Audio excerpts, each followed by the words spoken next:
દુનિયાની અંદર જીવન,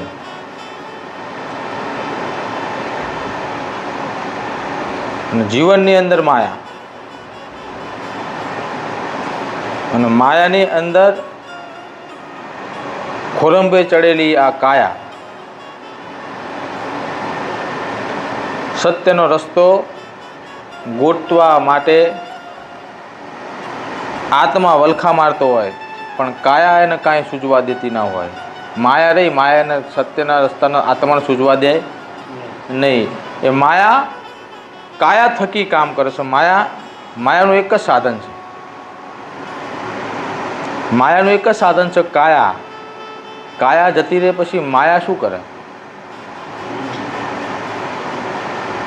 માયાનું એક જ સાધન છે કાયા. કાયા થકી જ માયા પર્વત છે. કાયા થકી જ માયા બળવાન બને છે, અને કાયા થકી જ માયા વિશાળ બને છે.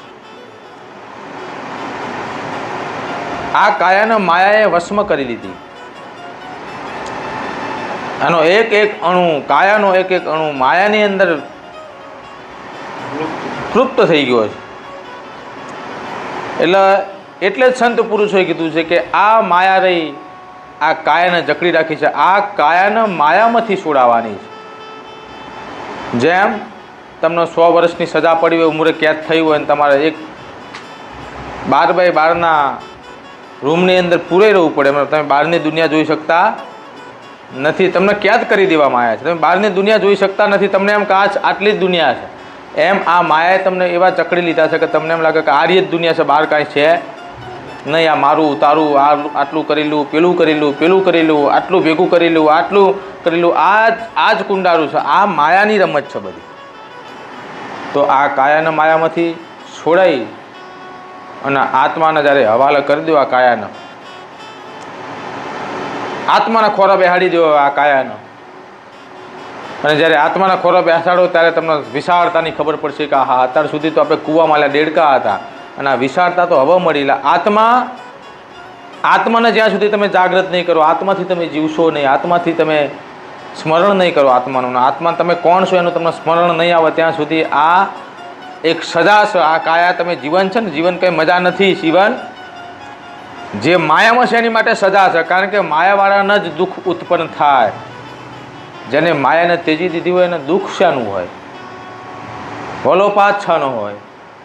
ચિંતાઓ શાની હોય? ચિંતાઓ, વલોપાત, દુઃખ આ બધું જ માયાનું ઉપજાયેલા ફળ છે. જ્યારે માયાએ કાયા ઉપર કબજો કર્યો છે ત્યારે બધી ખબર પડે છે કાયાને કે મને દુઃખ થયું, મને ક્રોધ આવ્યો, મને તકલીફ પડી. આ તકલીફો બધી ઊભી કોણ કરે છે? માયા ઊભી કરે છે. બાકી માયાથી તમે પર થઈ જાઓ પછી તકલીફો જેવું કાંઈ રહેતું નથી. ત્યાં તકલીફોનો અંત આવી જાય ને એને જ માયા છોડી કહેવાય. તકલીફોનો અંત આવી જવો એટલે તકલીફો મટી જવી નહીં. તકલીફો હોવા છતાં પણ એનો લેશ માત્ર પણ તમને અહેસાસ ના થાય ને એના માયા છોડી કહેવાય. તકલીફો મટી જવી એટલે તમને જે દુઃખ હોય એ સમાપ્ત થઈ જવું એ માયા ખતમ થઈ જઈ કહેવાય નહીં. એ તો એક સમયચક્રની રમત છે, એક ખેલ છે. માયાના તેજી એવી એને કહેવાય કે સમયચક્ર પણ બદલાય નહીં. સમયચક્ર એની પ્રમાણે હાલ્યા કરે, દુઃખ એના પ્રમાણે આયા કરે, પણ દુઃખનો અને સુખનો બંનેનો અહેસાસ તમારા આત્માથી જીરો બની ગયો હોય એનો માયા છોડી કહેવાય, એને માયા છૂટી ગઈ કહેવાય. શબ્દ ઓળખજો, દુઃખનો અને સુખનો બંનેનો અહેસાસ જીરો થઈ જાય. તો સુખનોમાં કે ભગવાન માતાજી કે સુખનો અહેસાસ જીરો થઈ જાય તો એને જીવવાનું શું? ના, સુખનો અને દુઃખનો બંનેનો અહેસાસ જીરો થઈ જાય અને પછીની જે અનુભૂતિ રહી ને પરમ અનુભૂતિ છે. એનું વર્ણન તો થાય એવું નથી. તમે દુઃખનું વર્ણન કરી શકો, સુખનું વર્ણન કરી શકો, પણ જે અલૌકિક અનુભૂતિ છે ને એનું વર્ણન થાય એમ નથી. એનું વર્ણન થાય એમ નથી. એવી પરિસ્થિતિમાં તમે જ્યારે પહોંચો જેના નિરંજન આનંદ કહેવાય, નિરંતર આનંદ કહેવાય. આનંદ પણ કેવું પણ એ પણ એનો શબ્દ નથી, યોગ્ય નથી. કારણ કે આનંદ એ પાછો તમે એને આવી રીતે વિચારશો. એ સ્થિતિ રહી, એ સ્થિતિનો અહેસાસ રહ્યો એ તમે કરી શકો ને તો જ મજા આવે. હા, ચિત્ત પ્રજ્ઞા એના એ અહેસાસ કરી શકો તો જ એની તમને ખબર પડે. નહીં તો પછી તમે આમાં ખબર પડશે નહીં. તમને એમ કહો દુઃખ બધા મટી જાય, માયાથી પર થઈ જાય, નકરો આનંદ રહે. પણ ના, આનંદ રહેનો મતલબ એ અહેસાસ પણ એક માયાનો ભાગ છે. આનંદનો અહેસાસ પણ એક માયાનો ભાગ. તમે આ બેઠા છો એમાં તમને હરખ થાય તો હરખ શાનો?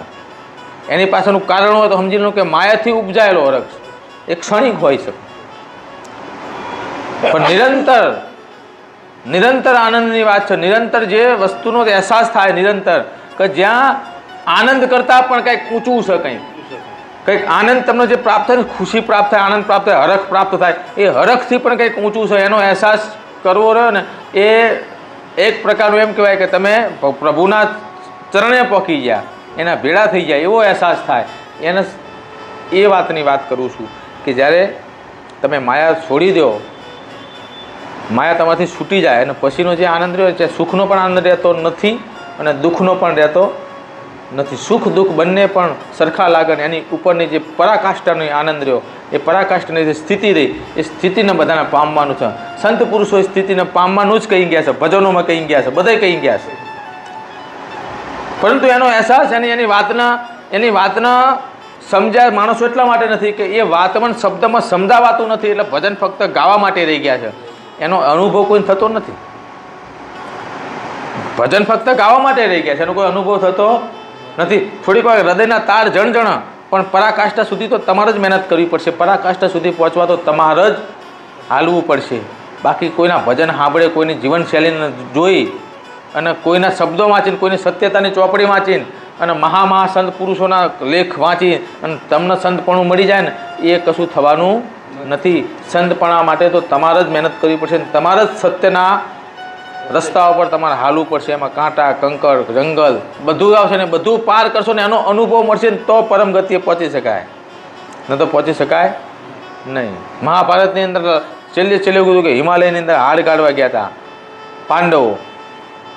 એ કયા હાડ કાઢવાના હતા? આ સત્યને પામવા માટેની કોશિશ હતી. એ હાલીને ગવાનો મતલબ હતો નહીં. એ મનથી સ્મરણ, મનથી સત્ય સુધી પહોંચવા માટે મનોમંથન. કારણ કે એમને જીવનની અંદર આટલી બધી ચડ ઉતાર જોઈ અને આખરે એમને છેલ્લે અહેસાસ થયો કે આ બધું જ નકામું નિર્થક હતું.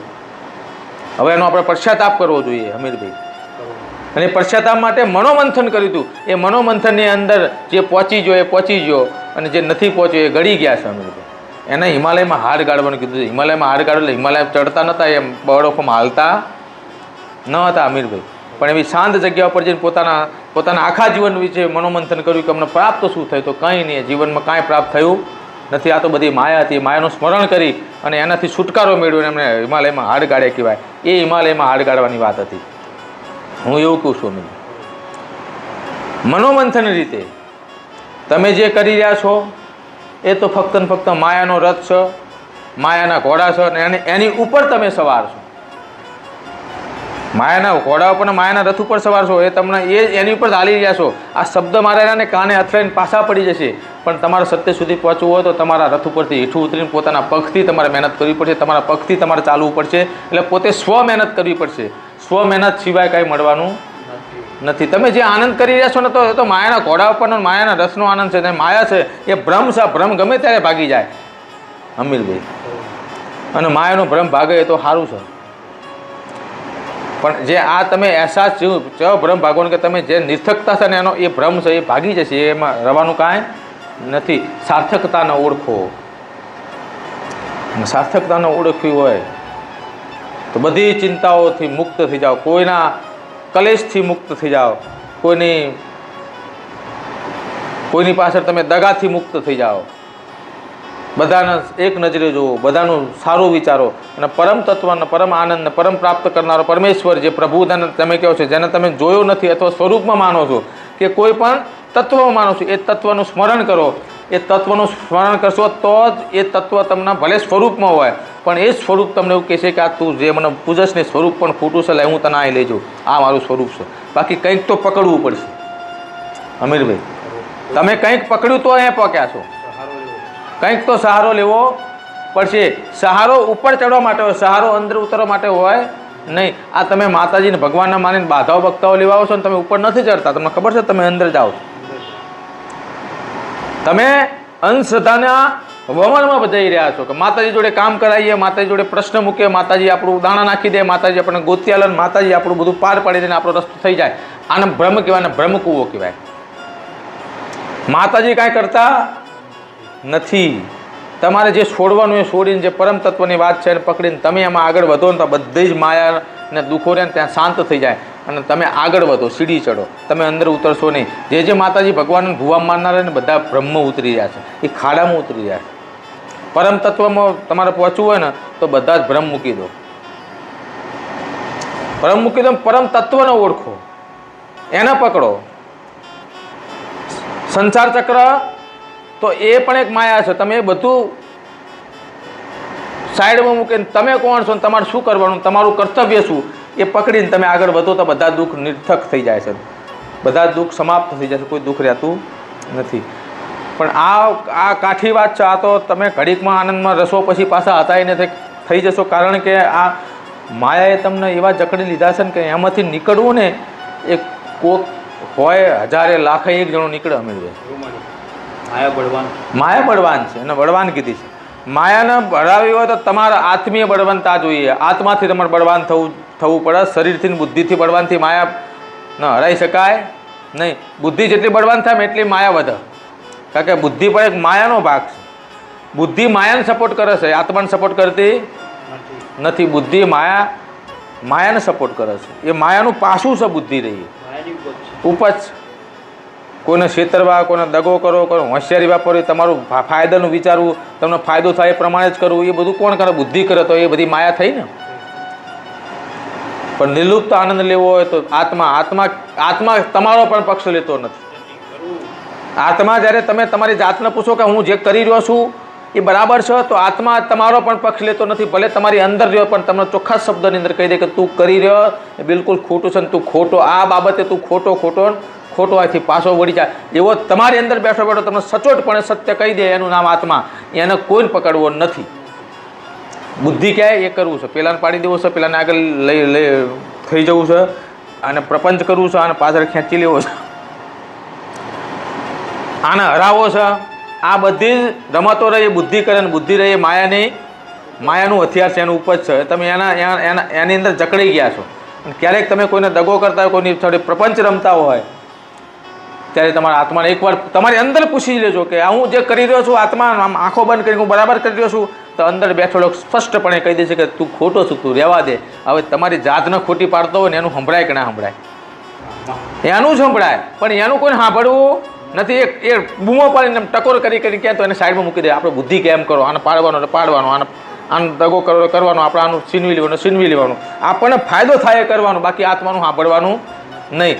આવું કરીને પછી માણસો સત્સંગમાં જાય, કથાઓ ભરે, ફલાણા બાપુના પગે પડી જાય, ફલાણા બાપુ જબરા એમના ફોટા રાખીને અગરબત્તી કરે, ભગવાનની અગરબત્તી કરે, માતાજીની અગરબત્તી કરે. પણ જે બેઠો છો અંદર પરમ તત્વ, એ બધાની ઉપજનો એક જ તત્વ છે. એ માતાજી કે ભગવાન કે એનું કીધું તારે કરવું નથી. ને મંદિરમાં જઈને અગરબત્તી ફેરવાથી ફાયદો શું થાય? અંદર બેઠો છો એનું કીધું કરવું નથી. અને પથ્થરવાળો જેના પ્રાણ નથી એને આગળ અગરબત્તી ફેરી કે તું મારું આટલું કામ કરી દેજે. ભગવાન પથ્થર બનવાનું કારણ પણ એક જ કહું છું કે અમીરભાઈ, મારી વાત તો તે માની નહીં. તું પથ્થરો બન્યો તો હું પથ્થર રૂપે તને જવાબ આલું. બોલું નહીં, ચાલું નહીં, તારે માની લેવાનું. કારણ કે હું અંદર બૂમ પાડું છું, તું માનતો નથી, તો પછી હું તને પથ્થર સ્વરૂપે તને અવરા જવાબ ના આલું. તમે ભગવાન આગળ જાઓ માગો છો તો તમે મનથી કાંઈક બોલો છો, મૂર્તિ તો કાંઈ બોલતી નથી. બોલો છો કોણ?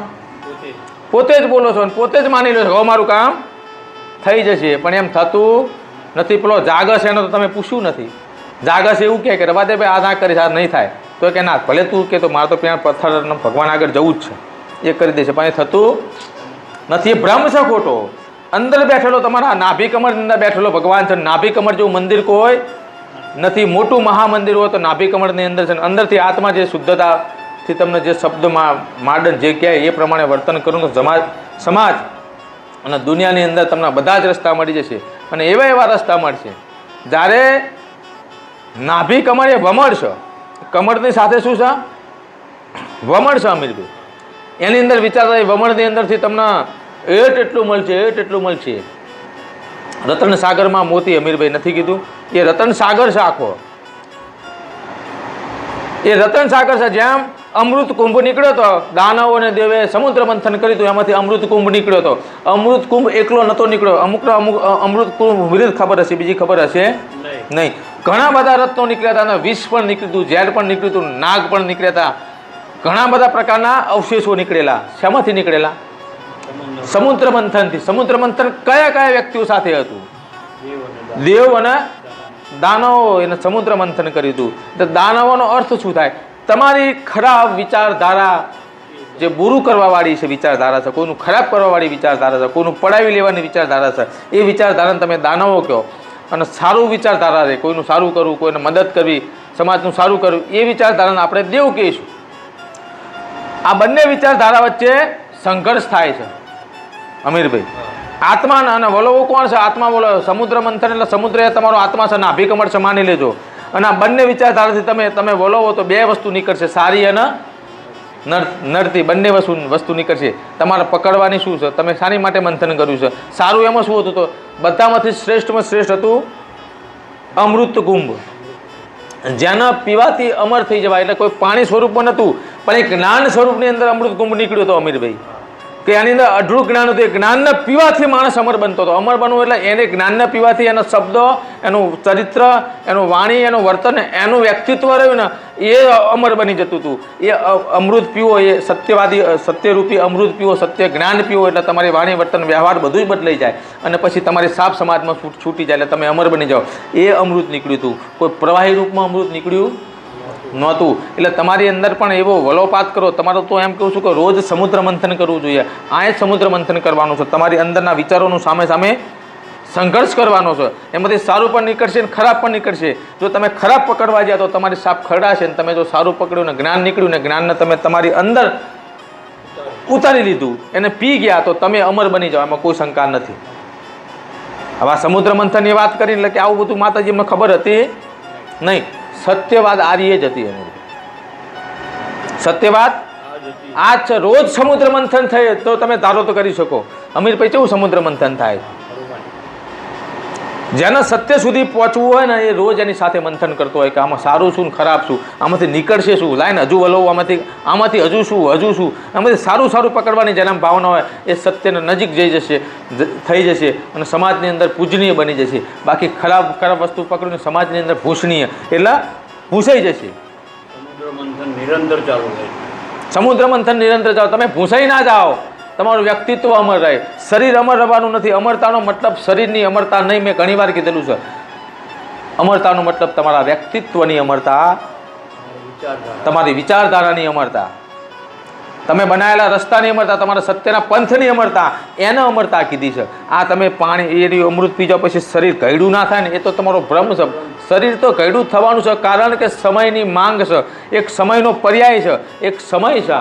અને સમય તો ગમે ત્યારે નીકળી જવાનો, એ રહેવાનો નથી. તો અમર શું રહેશે? તમારું વાણી, વર્તન, વ્યક્તિત્વ. તો આ વ્યક્તિત્વને અમર રાખવાનું છે. અમુક તો તમારી અંદર એવા ઘણા બધા ભ્રમો છે કે આમ થવાથી આમ થાય. બધા ભ્રમ છે. ભ્રમની સત્યતા તમને કોને બતાવે? કોઈ બતાવી નથી. તમને ભુવાએ કીધું, બ્રાહ્મણોએ કીધું, ફલાણે કીધું, ઢીકણું કીધું, જે કીધું માની લીધું. આ મનાય નહીં. અંદર બેઠો છે, એની અંદર એને વલોવાય. કા કીધું એનું સાચું શું આમ હોય શકે ખરું? અને એ વલણું કરો એટલે અંદરનો રહ્યો ને કોદાળ ખોટું ક્યાંય નહીં. આ વાત ખોટી એટલે એને ખોટી માની લેવાય જ. કારણ કે એ ખોટું તો બોલતો નથી, પણ તમારે એનું માનવું નથી. કોઈ ભિખારી બહાર આવ્યો હોય, માગવાવાળો, ધૂતારો કહેવાય, ભિખારી પણ ના કહો, ધૂતારો આવ્યો ને એમ કહે કે તમારા ભાગ્યની અંદર બહુ ધન લખ્યું છે, અને તમારા ભાગ્યને તમને 2 સપ્તાહ હારા ક્યારે તમે એને આસન આપી દો, બેહાડી દો, ખાવા સુધીનું આપી દો, 5, 10, 50 રૂપિયા પકડાઈ દો. કારણ કે આ માયા છે. કે મારા નસીબમાં છે ને, જાણવાની માયા હતી. કોઈને કહેવાથી કંઈ પ્રાપ્ત થતું નથી. એ કોકનું ભવિષ્ય જાણતો હોય, તેનું ભવિષ્ય ના જાણતો હોય તો શું કામ ફરવું પડે એને ભાઈ? હા, કોઈનું ભવિષ્ય જાણતો નથી. હાથની રેખાઓ પણ કાંઈ બતાવતી નથી. આ બધા જ ભ્રમ છે. કારણ કે રેખાઓથી અમીરભાઈ જો હાલતું હોય બધું, તો કોઈ કર્મ કરે જ નહીં. કે મારી રેખાઓમાં તો બધું મજા લખ્યું છે, એટલે કોઈ કર્મ ના કરે અને બેસી રહે તો રેખાઓ પ્રમાણે હાલે નહીં બધું. રોજ ઉઠીને તમારે કામ કરવા શું કામ જવું પડે છે? રોજ ઉઠીને સમાજની ચિંતાઓ શું કામ હોય છે? રોજ ઉઠીને કંઈક ને કંઈક ઉપાધિઓ શું કામ હોય છે? રેખાઓનો એક માપદંડ બનાવી દો મોટો, જે જ્યોતિષકાર એમની જોડે. હવે આ થશે, હવે આ થશે. બેહીરો આપણે કાંઈ કરવું નથી. થાય ખરું? તો આ જ્યોતિષો પણ આ રેખાઓ પર વિશ્વાસ શું કામ રાખવાનો થાય? જીવનના રસ્તા રહ્યા એ જ રેખાઓ છે. એને તમારે જાતે બનાવવાના છે. એમાં કાંઈ રેખાઓ પરથી કાંઈ થવાનું નથી. હાથની રેખાઓનું ચિત્રામણ નથી કરવાનું. જીવનની રેખાઓનું ચિત્રામણ તમારે કરવાનું છે, અને એમાં તમારે આગળ વધવાનું છે. આ તો બધી કલ્પના છે. નંગ પહેરી દો, મીટીઓ પહેરી દો, માળામાં ચકતા લબડાવી દો, દોરા બાંધી દો. આ બધી ધંધાકીય કમાવાની રીત છે બધી. અને એમને ખબર છે કે જ્યાં સુધી આ માણસો રહ્યા ને બ્રહ્મજીવો છે, જ્યાં સુધી ગાડા છે ને ત્યાં સુધી ધૂતારો એમનો મજા છે. તમે જે દાડો ડાયા બની જાય ને તમે સત્યનું ભાન થઈ જાય ને આ પૃથ્વી ઉપર કોઈ ધૂતારો નહીં હોય. પણ તમને માયા છે કયા શોર્ટકટ રસ્તાથી સારું થઈ જાય, કયા માતાજીનો દોરો બાંધવાથી સારું થઈ જાય, કઈ માતાજીને બેહાડવાથી આપણે બંગલાની ગાડીઓ આવી જાય, એ કોઈ બધાનો ભ્રમ છે. એવું કાંઈ થવાનું નથી. તમારે તમારી જાતને બેહાડવી પડે અંદર. તમે ક્યાં ફરો છો એ પહેલાં જુઓ. તમે તમારી જાતને ઠંડી કરીને બેહાડો આત્મામાં, અને આત્માથી જીવન સંસાર, આખા સંસારને ભગવાનનો રંગમંચ માનો અને આખા સંસારને પ્રેમ કરો. અને એ રંગમંચ ઉપર તમને જે કંઈ આપ્યું છે પાત્ર પરિપૂર્ણ રીતે ભજવો. એટલે એની જેવી કોઈ વાત બીજી છે નહીં. રોજ ઉઠીને કાંઈક નવી માથાકૂટ હોય, રોજ ઉઠીને કોઈ નવી માથાકૂટ હોય. આને આમ કર્યું, આને આમ કર્યું, પેલા આમ નથી કરતા, પેલા આમ કર્યું તું મને આમ. એની ગણતરી રોજ ઉઠીને ગણતરી કરો તો એના ગણતરીના સરવાળા માઇનસ આવશે, કાં તો પ્લસ આવશે. અમીરભાઈ, પણ ગણતરી વગરના સરવાળા કાંઈ આવતા નથી. ગણતરી કરો તો સરવાળા આવે ને. ગણતરી જ કરવાની નહીં.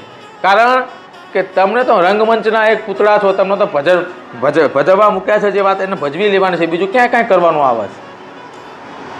એટલે નરસિંહભાઈ, અમીરભાઈ, કહેવાનો ભાવાર્થ મારો એટલો થાય છે કે તમે તમારી જાતને ઓળખો, આત્માથી જીવો, આત્માને ઓળખો. બધા એની સૃષ્ટિની અંદર બધાને જીવવાનો હક છે. દરેક કોઈની ઉપર દોષારોપ કર્યા સિવાય તમે પોતાની જાતને ચમકાવો, બીજે કાંઈ કરશો નહીં. કોઈકનો હીરો રાખવો છે ને કોઈ કાચ છે ને કોઈ લોખંડ છે ને કોઈ પિત્તળ છે ને કાંઈ જોવું નથી. હું કોણ છું? હું તો લોઢું નથી ને, હું તો પિત્તળ નથી ને. અને પોતાની જાતને દબાવવામાં ઘસો નહીં ત્યાં સુધી તમે હીરો બની શકવાના નથી. તમારી જાતને તમારે ઘસવાની છે. કોણ કેવું છે એની ઉપર છોડી દો. તમે તો ક્યાંય પિત્તળ નથી ને અમીરભાઈ. તમારી જાતને ચમકાવી સોના જેવી બનાવી, સોનું બનાવ્યું હોય તો તમારે મહેનત કરવી પડે. કોઈક કદાચ સોનું હોય ને કોઈક હીરો હોય ને તો એનાથી જલાય નહીં, એનાથી કાંઈક શીખાય કે ભાઈ તું હીરો ચમકદાર બન્યો કઈ રીતે બન્યો. એટલે હીરાને એકવાર પૂછી લેજો. હીરાને વાંચાવો ને તો હીરા એવું કહે કે હું હજારો વર્ષ સુધી પૃથ્વીનો ભાર લઈને દબાઈ રહ્યો છું. હું હજારો વર્ષ સુધી અસંખ્ય ભાર લઈને પૃથ્વીની અંદર દબાઈ રહ્યો છું. કોલસાની વચ્ચે હું કાળો બનીને દબાઈ રહ્યો છું. હું 1000 ફેરનહીટ ગરમી સહન કરી છે ને હજારો વર્ષ સુધી ચૂપચાપ બોલ્યા ચાલ્યા વગર આ બધાનો ભાર સહન કર્યો છે. ત્યારે હું આટલો ચમકીલો થયો છું. કદાચ વાંચા આવો તો હીરો આવું કહે, પણ તમે તો હીરો ભારી જાય. હીરો એમને બની જવાતું નથી. આટલું બધું દબાણ, આટલું બધી પરિસ્થિતિ થાય ત્યારે એનો એક કોલસામાંથી હીરાનું સર્જન, એક ખડકમાંથી હીરાનું સર્જન થાય છે. તમારે કોઈની બાજુવાળાની તપસ્યા સાંભળવી ના હોય, એનો વેઠું આટલું ના હોય, તમને હીરો બનવાની ઈચ્છા થાય, જે રીતે બની શકાય? હગા ભાઈનું તમારે વેઠું ના, તમારે હીરો બનવું છે. જગત આખાનું વેઠવું પડે, ચૂપચાપ રહેવું પડે, તાને હીરો બનાવે છે. અને હીરો બન્યા પછી એની ઉપર કાંઈ થતું નથી, કોઈ રંગ ચડતો નથી. એની ઉપર તમે ગમે તેવું કરો તો એ હીરો જ રહે, કાંઈ ફેર પડે નહીં. એ ચમકીલો રહે ને ચમકનારી વસ્તુનું માન થાય, સન્માન થાય. અને એના માથા મૂકો. હીરાને તમે જો મુંગટની અંદર હોય, ઉપર રાજાની ઉપર, અને એની અંદર ચડેલો હોય, એના માથે મૂકવો પડે. એની ઉપર ના બેસી જાય કમી, પણ એને માથે ચડાવવો પડે. જ્યાં રાજાઓ પણ માથે ચડાવવા એવા ચમકેલા હીરા બનવું હોય તો તમારી જાતને તમારે ઘસવી પડશે. અમીરભાઈ, હગા ભાઈનું બેઠું ના, સમાજની વાત 2 નંબરની, અને તમારે ચમકીલા બનવું હોય તો એ વાત બનવાની નથી. સર્વનું વેઠીલો, સર્વને માફ કરી દો. અને માફી જેવી તલવાર કોઈ નથી. માફીનું તલવાર કેવું છો અમીરભાઈ? તમે બધા યુદ્ધ જીતી જાઓ એક તલવારથી. માફીની તલવાર તમારે જોડે હોય તો બધા હારી જાય. પણ કોઈને એવી ખબર પડતી નથી કે માફીની તલવાર કેવી હોય. જગતને માફ જ કર્યા કરો, દુનિયાને માફ કર્યા કરો, દુશ્મનોને માફ જ. તમે આખા જગતને માફ કર્યા કરો તો દુશ્મન કોઈ રહેતું નથી ને. દુશ્મન જેનો કોઈ ના રહે ને એ જ રાજા બને. તો માફ કર્યા કરો, આનંદીમાં રહો. અને આવી જગ્યાને, આવી વાણીને, આવી માતાઓ મળી હોય ને અહીંયા તો તમારે ખરેખર એક નહીં પણ ઘણા બધા હીરા બની જવા જોઈએ. હા, ઘણા બધા હીરા બની જાવ. હીરા ના બનો તો કાંઈ નહીં અમીરભાઈ. હોનું બનશો ને તો ઘણું છે. હોનું બનશો તો ઘણું છે. હીરો તો મારો ભગવાન બનાવશે, જેને બનાવવાના લખ્યા છે એને અમીરભાઈ. પણ હોનું બનશો તો ઘણું છે. મારી મહેનત તમને હોનું અને જે હોનું છે ને એને હું તરાસવાનું કરું છું, અને જે પિત્તળ છે એને હોનું કરું છું, ઘાટ આપું છું. હું હોનું છે ને તરાસવાનું કરીને ઘાટ આપું છું. જો તમે હોનું જોઈએ તો હું ઘાટ આપીને તમને 9 લાખ હાર બનાવીશ અમીરભાઈ, અને તમે એ બનશે ને તો તમે હું જ પ્યારી છે ને બીજું કોઈ પ્યાર છે? મારા ગળામાં જ તમે આવશો, મને શોભામિત કરશો. મારા ઘરેણાથી હું જ પોતે શોભામિત થઈશ, ભગવતી પોતે શોભામિત થશે અમીરભાઈ, બીજું શોભામિત થવાનું નથી. તમે ઘરેણા હારા બનશો ને તો એમાં મારી સુંદરતા વધવાની છે, બીજા કોઈની વધવાની નથી. તો મને સુંદર બનાવવા માટે તમારે બનવું પડશે. કોનું બનવું પડશે? લૂંટું રહેવાશે નહીં. મારી વાણી, મારું વર્તન, મારા શબ્દોને એને ઓળખવા પડશે, અને ખાલી હલકામાં લેશો નહીં. એને ઓળખો ને એની પર હાલી જવો, એમાં પરમ આનંદ છે. અને જેને હાલ્યા છે ને એના હાલમાં પણ પરમ આનંદ ચાલુ છે, અને કોઈ જાતની તકલીફ છે નહીં. મારી વાણી ઉપર એકવાર હાલી જવો. તમે તમારી ચિંતા કરવાની નથી. તમારી ચિંતાઓ તો મારો પ્રભુ કરશે ને. એમાં હું માં બેઠી હોય અને છોકરાને કાંઈ તકલીફ રવા દઉં તો માં કહેવાવું નહીં, પણ તકલીફની બૂમ રહીને છોકરા તરફથી આવી ના જોઈએ. કારણ કે એ રસ્તા પર હાલતો હોય ને પછી એની ચિંતા મને હોય, પણ એ અવરો હાલતો હોય ને તો મને એની ચિંતા છે અવરોધ નહીં જાય ને, એને પકડીને મારવાની છોટ લાફોટ કરાય અમીરભાઈ. તો અહીંયા હાલ પણ જે હાલ સીધા રસ્તા પર હાલે છે એને તો ફક્ત મારે શું કરવાની હોય? માગણી પૂરી કરવાની હોય. એના એ રસ્તામાં તકલીફ તો નથી પડતી, મારે એ કરવાનું હોય. તમે સીધા રસ્તા પર હાલશો તો તમારે કાંઈ કરવાની જરૂર નથી, એવું શીખોતર કહું છું. સીધો રસ્તો નો મતલબ એવું નથી કે તમારી ઈચ્છાઓ તેજીને મારી દો, એને સીધો રસ્તો ના કહેવાય અમીરભાઈ. સીધો રસ્તો એટલે તમારા કર્તવ્ય પ્રત્યે તમને ભાન, અને સમાજ અને આખા વિશ્વ પ્રત્યે પ્રેમ, અને કોઈને પણ કનડવું નહીં. આના સીધા રસ્તા કીધા. સીધા રસ્તા એટલે ફલાણું નહીં ખાવું, ફલાણું મૂકી દેવું, આ કરાય ના પહેરાય ને એ કોઈ રસ્તા નથી. એ તો ફક્ત ભ્રમતા છે કે આ પહેરાય ના પહેરાય અમીરભાઈ, આ ખવાય ના ખવાય. ધ્યાન રાખજો. હજુ કહું છું, તમારા મનની વાણી, વર્તન, વ્યવહારો એ સીધા રસ્તા પર હોવો જોઈએ. તમે આ શરીરને ટકાવવા શું કરો છો એનાથી મને કોઈ મતલબ નથી. નાશવંતતાને ટકાવવાનું શું હોય? એની જરૂરિયાત પ્રમાણે એને આપવું પડે, પણ તમારા વાણી, વર્તન, વ્યવહાર સીધા રસ્તા પર હોય એની મને ભૂખ છે. બાકી શરીરમાં તમે શું નાખો છો, શું ખાવ છો અમીરભાઈ, જે ભ્રમતા છે અમીરભાઈ, શરીરને યોગ્ય નથી એ ના કરાય, અવરાર્થમાં ના લેતા, પણ જે જરૂર છે એ કરવું પડશે. પણ તમારી વિચારધારા રહીને બદલાવી જોઈએ નહીં. તમે યુરોપમાં હોય કે પછી ઠંડા પ્રદેશમાં હોય, પેસિફિકની અંદર હોય અમીરભાઈ, અને અહીંયા તમને જ્ઞાન થાય, અને અહીંયા કોઈક મહારાજા એને એમ કે ભાઈ તમારે મીઠ ખવાય નહીં, તો તમે જીવી શકો ખરા? અને આ તમે તો ઘણા કહે કે તમે આ ના ખાતો ને, કે ભગવાનનું કાંઈ હોતું નથી. શરીર વસ્તુ અલગ છે, તમારી વિચારધારા અલગ છે, તમારું જ્ઞાન અલગ છે. જ્ઞાન શરીરને કાંઈ લેવા દેવા નથી. જ્ઞાન આખી વસ્તુ અલગ છે, શરીર ટકાવવા માટેની વસ્તુ પણ આખી અલગ છે. સાત્વિક ભોજન, બીજું ભોજન, સાત્વિક ભોજન કરાય તો સારા વિચાર આવે, એ પણ ખોટી વાત છે અમીરભાઈ. મહાકાળી માતાના પરમ ભક્ત કોણ? કલકત્તામાં થઈ ગયા. કલકત્તામાં થઈ છે. સ્વામી વિવેકાનંદના ગુરુ રામાનંદ પરમહંસ એ પણ ખાતા હતા અમે. તો એમણે તો સાક્ષાત હતા ને મહાકાળી માતા. પણ ત્યાંનો ખોરાક શું છે બંગાળમાં? ચાલે ખરું?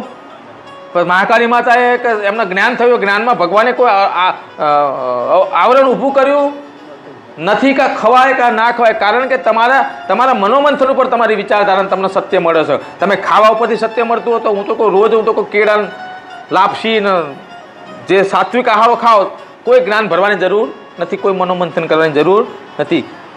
સારા ફળ ખાવાથી સારું જ્ઞાન મળી જતું હોય ભગતસિંહ, તો એ ચાલુ થાય ને. પણ એવું કાંઈ હોતું, તમે શરીરના ટકાવા શું ખાવ છો એનાથી મતલબ નથી, તમે આત્માના ટકાવા એને શું આપો છો એ મહત્વનું છે. કેવા વિચાર આપો છો, કેવું સાનિધ્ય આપો છો, કેવી વાણી, વર્તન, વ્યવહાર રાખો છો. આત્માનો ખોરાક શું છે? કઈ સાત્વિકતા છે નસીબે? સત્યની શોધ, અને આત્મા એક સીધેલા રસ્તા એની પાસે હાલો ને એટલે એને ખોરાક મળી ગયો. એનું કીધેલું કરો એટલે એને ખોરાક મળી ગયો. માયા છોડી દો એટલે એને ખોરાક મળી ગયો. અને એનાથી જ એ પ્રચલિત થશે, ઉજ્જવલિત થશે. એટલે આત્માનો ખોરાક આ છે. શરીરના ખોરાકના આત્માને કોઈ લેવા દેવા નથી. આત્માને ઉજાગર કરવો હોય તો એનો ખોરાકને ઓળખી લો.